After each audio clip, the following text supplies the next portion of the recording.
Assalamualaikum warahmatullahi wabarakatuh. Selamat pagi rekan-rekan trader. Bertemu lagi dengan Eko Trijuni dari Forex CMF di Weekly Outlook seperti biasa setiap hari Senin. Yang kali ini untuk tanggal 18 sampai 22 Mei 2020. Hari ini hari Senin tanggal 18 Mei 2020 pukul 9:33 waktu Indonesia Barat.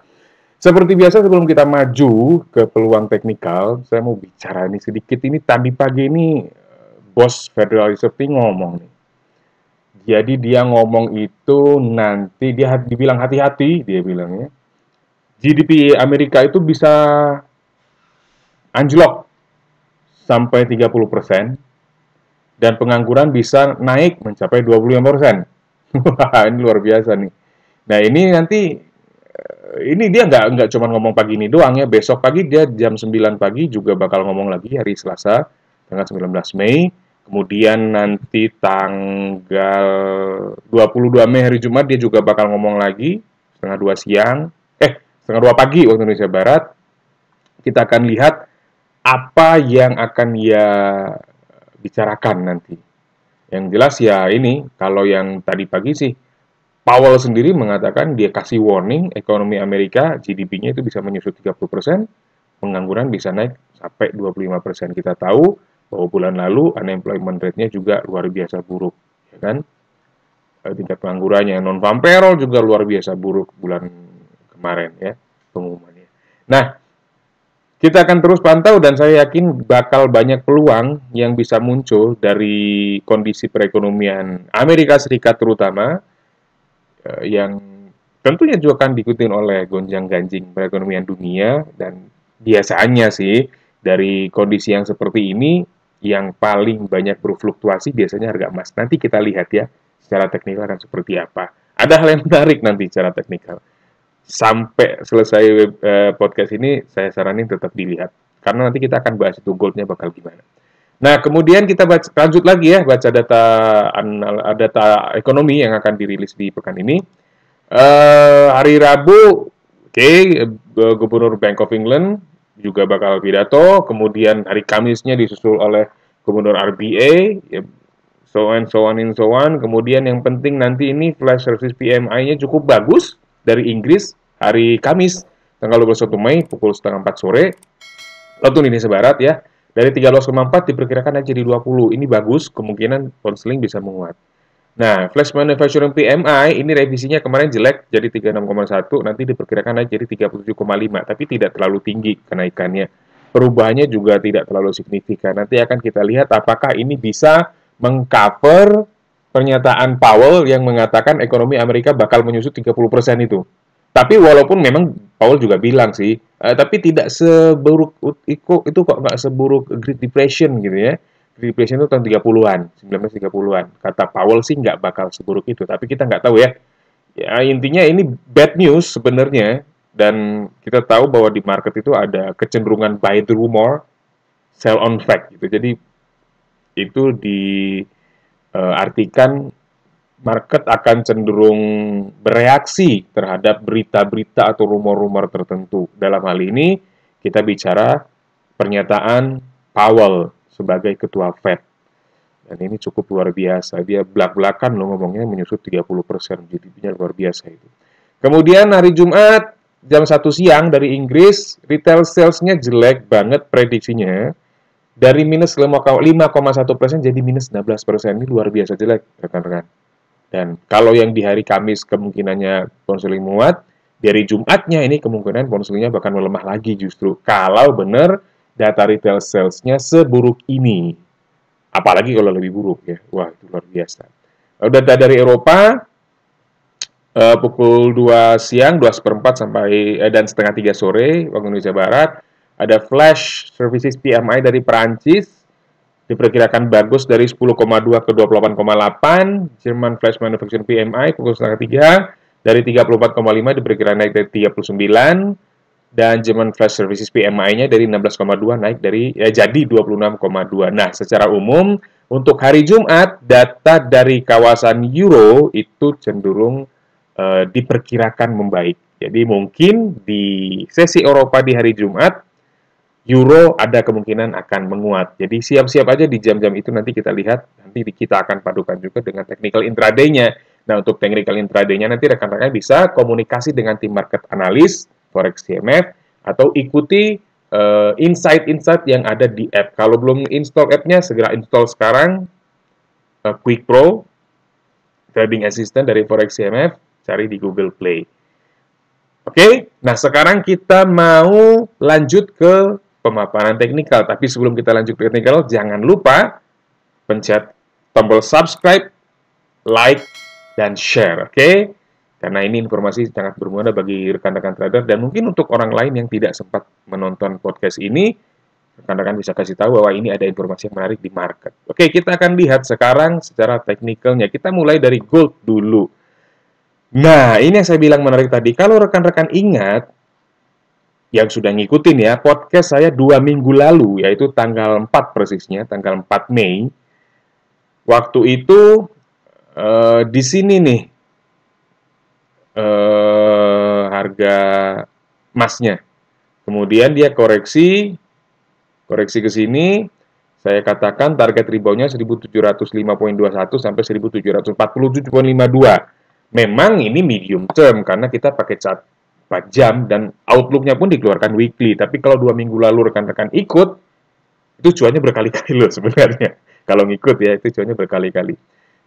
Sebab di minggu yang lalu juga saya sempat bahas gold ini juga dengan potensi-potensi koreksinya. Dan potensi rebound-nya juga. Jadi memang tetap selama 2 minggu ini, outlook saya, dan ini saya sampaikan juga, kalau nggak salah di berita 1 ya, ketika interview, wawancara, saya sampaikan di closing market itu, di berita 1, bahwa target penguatannya bisa sampai 1.500. Tapi itu tidak short term ya, itu medium ke long term. Dan sekarang kita lihat dia sudah 1.760-an. Target mingguannya dari 2 minggu yang lalu itu sudah tembus 1.747.52. So, saya pikir untuk ke 1.800 ya tidak terlalu jauh ya. Tapi mari kita lihat juga bagaimana kemungkinannya. Ini Fibonacci-nya saya hapus dulu karena sudah tembus ya resistennya. Sekarang saya mau ambil dari sini ke sini. Kita anggap ini adalah resisten yang terdekat saat ini ya. Tapi ini mungkin bisa tembus lagi loh. Kita nggak tahu. Nanti kita lihat perkembangannya. Nah, kalau mau terus mengikuti perkembangan harga emas dan tetap bisa berkomunikasi dengan kami, ya silakan nanti hubungi tim market analis Forex CMF. Oke, kita lihat sekarang dia masih di kisaran 1.760-an. Oke, dan ini kita bisa anggap sebagai area resisten saat ini. Kalau kita zoom out, mungkin kita tidak akan temukan resisten yang paling dekat. Mungkin kita harus lihat chart weekly atau lebih besar lagi. Tapi konsepnya adalah ketika harga sementara ini terhenti di sini, ada kemungkinan ini akan jadi area resisten. Jadi kita punya resisten sementara sekarang di 1763.39. Oke, dan kita lihat sekarang kondisinya overbought di stochastic 4 jam. Meskipun trennya masih up kalau kita lihat di time frame 4 jam. Kenapa? Ya kasat mata sekali ya kelihatan. Kemudian harganya juga masih di atas exponential moving average 50 dan 100. Dan keduanya masih naik. Nah, tapi dengan kondisi overbought seperti ini, saya pikir cukup masuk akal apabila kita kemungkinan akan melihat pergerakan koreksi dengan target ke area ini, supportnya, ya. Jadi kalau koreksinya di minggu ini sampai mana kira-kira? Ya kalau target koreksi mungkin pertama di 1738.83, target koreksi kedua 1723.64. Jadi kalau Anda mau coba untuk fight the trend, walaupun ini tidak direkomendasikan, tapi ada loh teknik seperti itu. Kalau Anda coba untuk counter trend, jadi ya target koreksinya jangan jauh-jauh dulu, mungkin kisaran 1738.83 dulu. Paling jauh 1723.64. Ya, jadi jangan mengharapkan sell dengan target yang terlalu jauh dulu. Nah, karena apa? Karena kalau dia break ke atas ini, ke atas 1763.39, maka kemungkinan justru dia naik. Naiknya kemana? Ya targetnya ke 1787.95, paling jauh 1800. Ya, seperti yang kita perkirakan sejak 2 minggu yang lalu. Oke. Nah, antisipasinya bagaimana? Kalau dia break ke bawah 1699.07, maka ada kemungkinan harga justru akan tertekan lagi dengan target 1683.88 paling jauh mungkin 1659,32. Tapi so far ini trennya masih up, sehingga kalau dia koreksi ke area ini, ya area support kita sekarang adalah 1723,64 sampai 1699,07. Kita bisa cari sinyal buy nanti di situ. Target reboundnya adalah 1738,83 sampai 1763,39. Oke. Nah, kemudian saya mau bahas sesuatu yang kita sudah tunggu sejak lama, oil. Ini saya pernah bahas di podcast 3 minggu yang lalu. Waktu itu harganya masih di sini nih rekan-rekan. Di area 19, dulu waktu itu resistennya 19. Harganya $19 per barrel WTI ya. Saya katakan waktu itu kalau dia berhasil break ke atas 19, maka target selanjutnya adalah 29 sampai 34. Dan ini juga saya bahas ketika webinar kami di hari Kamis lalu. Tanggal berapa tuh hari Kamis itu? Lihat kalender dulu. Udah mulai lompat tanggal, kebanyakan kerja dari rumah. Tanggal 14. Ya, jadi di webinar tanggal 14 saya singgung bahwa waktu itu masih di 26. Masih di 26-an. Saya bilang targetnya di 29 sampai 34. Dan sekarang harganya sudah di 30,71. Oke, walaupun ini permulaan baru kontrak bulan Juli. But that's okay, karena itu memang target pergerakan WTI kita untuk kontrak futures-nya. Nah, kemudian kita lihat harganya di 29 udah nyampe targetnya, belum nyampe ke target 34, tapi kalau kita lihat sekarang, ini area 29 sampai 34 itu kan sebenarnya area resistance. Oke, area resisten dan kondisi stokastiknya sudah overbought. Maka saya menyarankan untuk berhati-hati akan kemungkinan koreksi. Nah, pertanyaannya kemudian kemana kemungkinan koreksinya? Kita ambil saja supportnya ini, kita bisa jadikan support ini. Ini permulaan harga kontrak bulan Juni di sini. Jadi kita bisa ambil support di sekitar 25. Ya, ini angka 24,78 nanggung ya, kita ambil 25. Jadi kemungkinan koreksi bisa kemungkinan ke 25 juga. Balik lagi. Ya. Kisaran 25. Nah, untuk pekan ini target tertingginya untuk oil adalah 34 dulu. Pak, kalau tembus ke atas 34 gimana? Ya, kita ambil ke sini deh. 40. Sekitar 40. Oke, tapi ingat, ini chart daily. Jangan berharap akan tercapai dalam waktu singkat.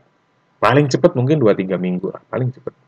Ya bisa kurang dari itu juga, tapi karena kita pakai chart daily, logikanya biasanya tidak akan tercapai dalam waktu singkat. Oke, saya kira itu dulu ya. Jadi ada gold dan oil yang kita jadikan sorotan di pekan ini. Apalagi dengan adanya pernyataan dari Jerome Powell, Ketua Fed, bahwa ada kemungkinan perekonomian Amerika akan menyusut 30%. 30% bukan angka yang kecil. Kemudian, unemployment rate diperkirakan akan menjadi, atau tingkat pengangguran diperkirakan menjadi 25%. Dan itu break rekor baru kalau memang terjadi seperti itu. Jadi dalam sejarah Amerika Serikat, belum pernah tingkat penganggurannya sampai sebesar itu. Oke? Sampai di sini dulu. Ya, tetap semangat. Tetap menjaga pola hidup sehat. Jaga kebersihan. Rajin cuci tangan. Hindari keluar rumah. Karena kita trading nggak perlu keluar rumah juga. Dan untuk membatasi risiko, jangan lupa pergunakan stop loss dan pergunakan position sizing untuk menjaga agar Anda tidak sampai overtrade. Selamat pagi, selamat berjuang. Assalamualaikum warahmatullahi wabarakatuh.